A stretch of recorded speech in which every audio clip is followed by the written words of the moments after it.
Dans la brume matinale, l'une des capitales les plus dynamiques d'Afrique de l'Est se réveille. Nous sommes à Kigali, au Rwanda. Dans l'hôtel de ce quartier résidentiel, des clients un peu particuliers. Ce sont des étudiants, logés ici par leur université pour une centaine de dollars par mois quand ils ne sont pas boursiers.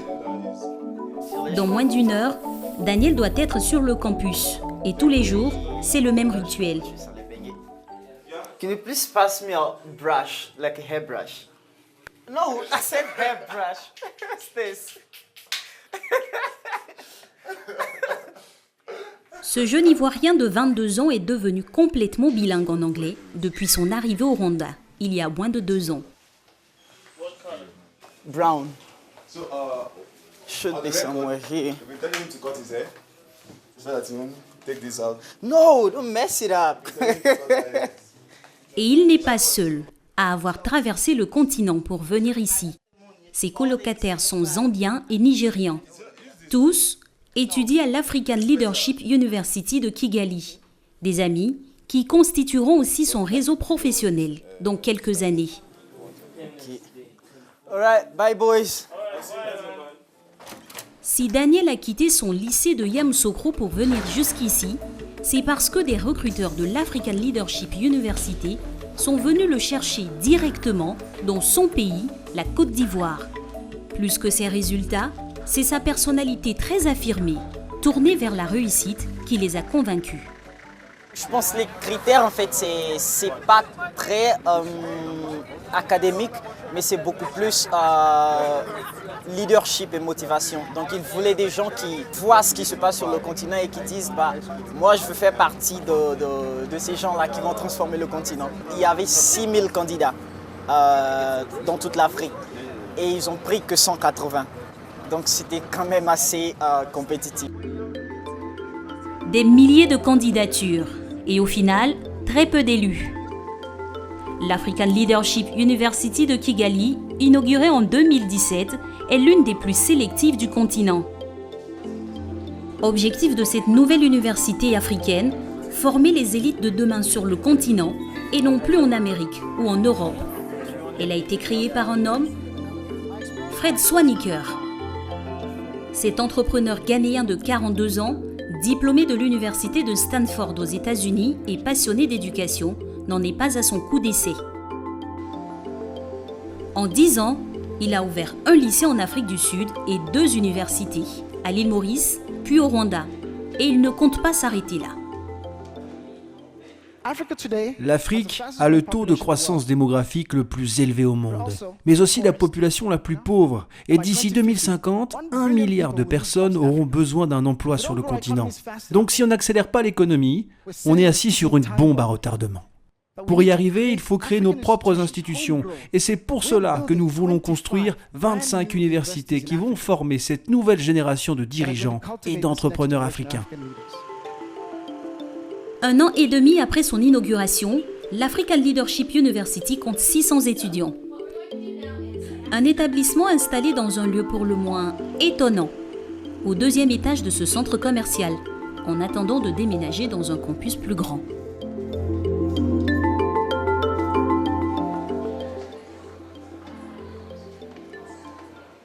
Ici, les professeurs ont complètement repensé leur manière d'enseigner, à tel point que les salles de classe ressemblent parfois à des salles de théâtre.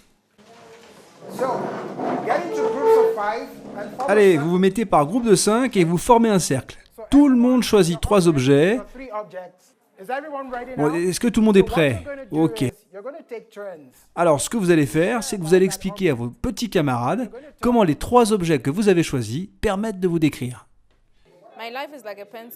Ma vie est comme ce crayon. Vous prenez ce crayon, vous écrivez, et si besoin, vous pouvez facilement effacer, parce que ce crayon a une gomme.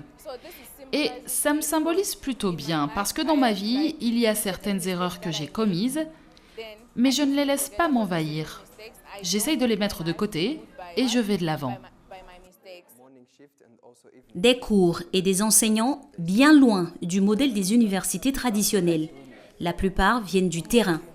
Ils ont été recrutés dans de grandes entreprises comme Amazon ou des ONG actives sur le continent.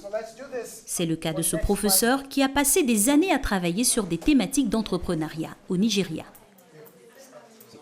On pense que la connaissance de soi est le point de départ du leadership. Les leaders qui se connaissent eux-mêmes savent leurs forces et leurs faiblesses et ils savent ce dont ils sont vraiment capables.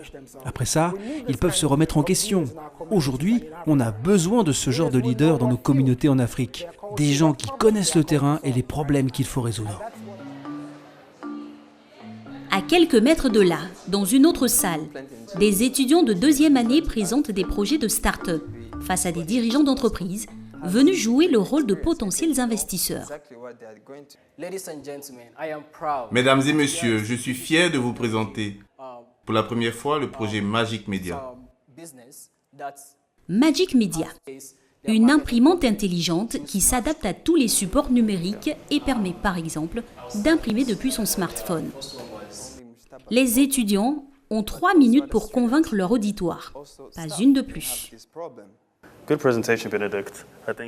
C'était une bonne présentation, Bénédicte. Vous êtes confiant dans la manière dont vous emmenez votre idée et on s'est dit que ça doit marcher. Maintenant, j'aimerais comprendre comment vous comptez réaliser ce profit que vous annoncez. Ces professionnels en profitent aussi pour repérer les meilleurs éléments de l'université. Quand on voit des gens qui ont du potentiel, on a toujours envie de s'associer avec eux. S'ils ont un peu moins d'expérience que nous, c'est toujours enrichissant de pouvoir guider ces personnes et dénicher des talents pour les associer à votre entreprise. La pratique et l'expérience du terrain, plutôt que la théorie et les grands concepts académiques, c'est toute la philosophie de l'université, portée par son doyen. Tous nos bureaux sont en open space et notre modèle repose sur une structure très égalitaire. Donc les étudiants peuvent venir rencontrer les professeurs ou les autres employés de l'université s'ils en ont besoin. À ALU, l'espace a donc été pensé pour qu'il n'y ait pas de barrière entre les professeurs et les élèves. Et surtout, le programme est fait à partir des besoins réels du marché du travail africain. Avant d'ouvrir notre premier campus, on a sondé pas mal d'employeurs sur le continent. Et on leur a demandé quelles sont les qualités que vous attendez d'un étudiant diplômé. Et à partir de là, on a défini notre programme d'études basé sur le leadership. Devenir des leaders, tout un programme pour ces étudiants, sélectionnés parmi les meilleurs. Certains d'entre eux ont même refusé d'intégrer de prestigieuses universités à l'étranger.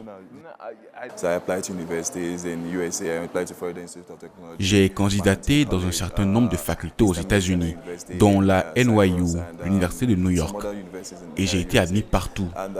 J'ai aussi obtenu des bourses pour aller étudier dans chacun de ces établissements. Mais au moment de choisir, j'ai décidé de venir à LU.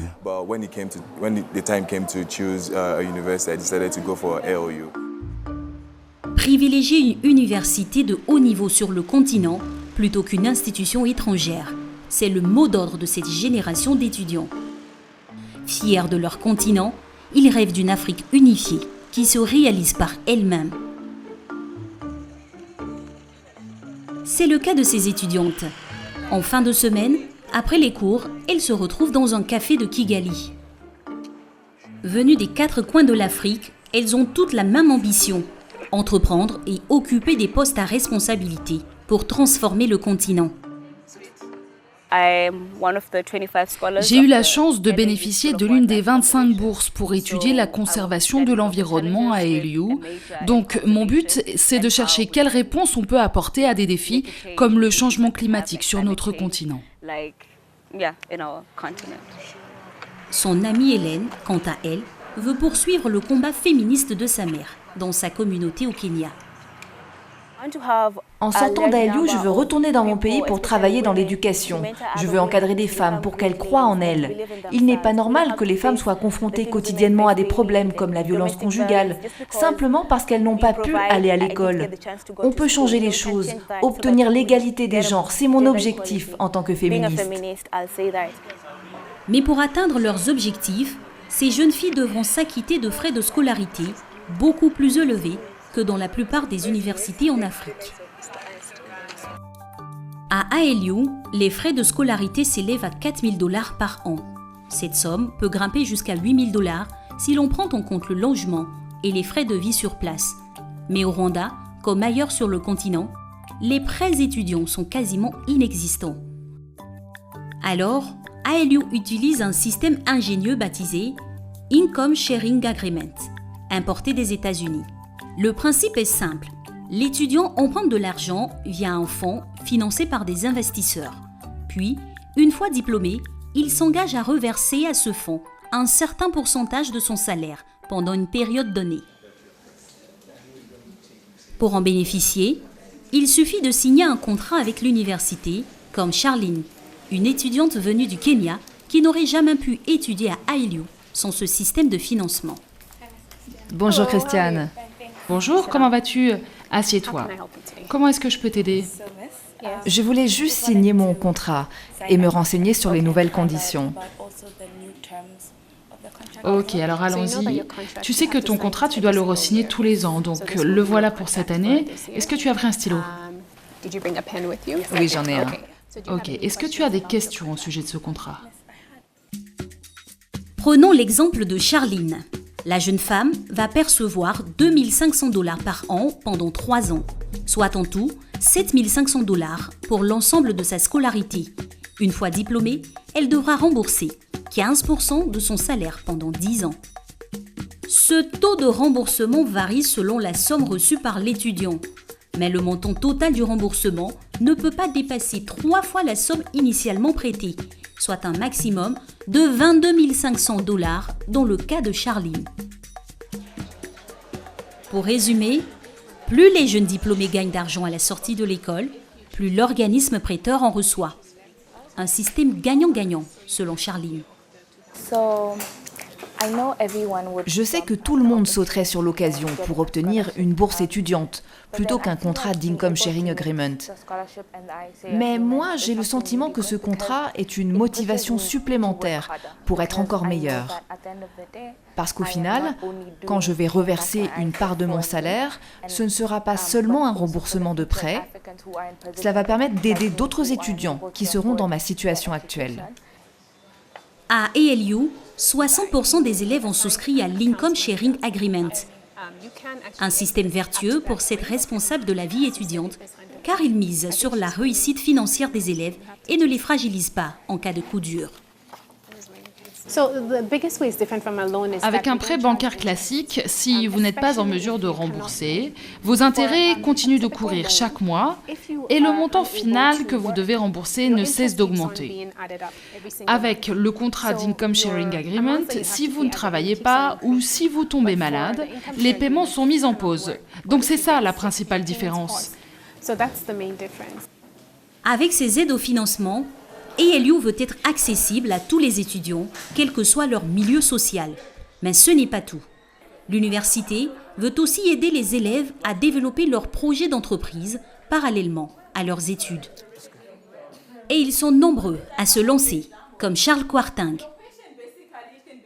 Chaque jour, après les cours, ce jeune Ghanéen de 23 ans enfile sa casquette d'entrepreneur pour se rendre à quelques kilomètres de l'université.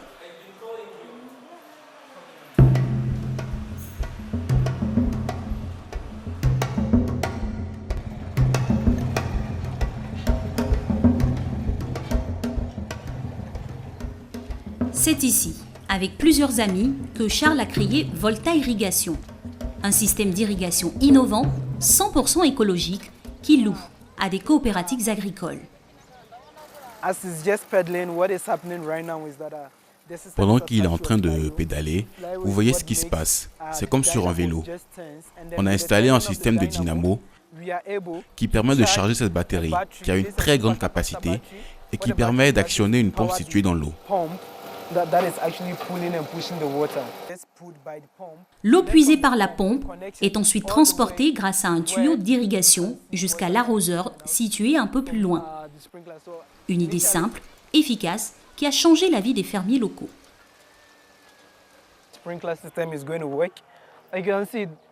Donc là, c'est le système d'arrosage. Et ce qui est génial pour les fermiers, c'est qu'en pédalant seulement 20 minutes sur cette machine, cela permet de faire fonctionner la pompe pendant 4 à 5 heures par jour. Ce système permet ainsi d'irriguer une vingtaine d'hectares par jour. À ALU, Charles a bénéficié des conseils d'un coach pour l'accompagner dans sa création d'entreprise, mais aussi pour l'aider à faire connaître son projet. Nous avons eu la chance de représenter ALU au Rwanda dans une compétition d'innovation en Angleterre. Nous en sommes revenus mi-septembre. Pendant cette compétition, nous avons affronté d'autres écoles comme Oxford, Harvard et Princeton, ou l'Université de Pennsylvanie, beaucoup d'universités prestigieuses.